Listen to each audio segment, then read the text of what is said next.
Hello. সালাম আলাইকুম, আব্বা রুহুল আমিন বলছি। হ্যাঁ, কি হচ্ছে? বা ওই তেজগাঁয় আমার একটা বিল্ডিং আছে, ওইটা মানে ঔষধ ফ্যাক্টরির সব মালামাল, এই যে যত ইউনিয়নে ঔষধ যায় এগুলো আমার গোডাউনে রাখে। তো ওরা ওইখানে সকালবেলা ওইখানে ওই যে তিব্বতের মালিক, ওরা এখানে একটা ইউনিভার্সিটি করছে, ওই ছেলেরা গাই এখন ভাঙতে আছে, সব গ্লাস প্রায় ভেঙে ফেলাইছে। আমাকে জানাইলো 12 তলা বিল্ডিং আপা। তো আমি এখন ওই ডিসি গাকে বললাম, কমিশনারকে পাচ্ছি না, হোম মিনিস্টারকে পাচ্ছি না, অন্য উপায় হয়ে আপনাদের আপনার। লেবারা নাই? জি আপা। লেবারা নাই? লেবার না, কোথায়? লেবার ওখানে তো সিকিউরিটি আছে ঔষধ কোম্পানির, ওই যে এডিসিএল। না, তো ওটা ভাঙবে কেন?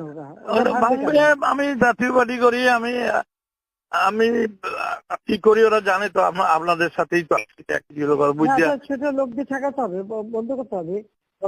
একটু আপনি পুলিশকে বলেন, আমি তো একটু পরগলি চলে, আমি এখন ব্যাক খালি করতেছি। পুলিশকে দিতে হবে না, নিজেদের লোকজন নামাতে হবে। হ্যাঁ, আমি এখন বলতেছি, আপনারা একটু কাইন্ডলি বলেন মিনিস্টারকে বা কাউকে। হ্যাঁ, তো নিজের লোকও নামান, আপনার হ্যাঁ, লোকজন কোথায়? আমি লোক পাঠাচ্ছি, আপনার এখন মাঠে নামতে হবে।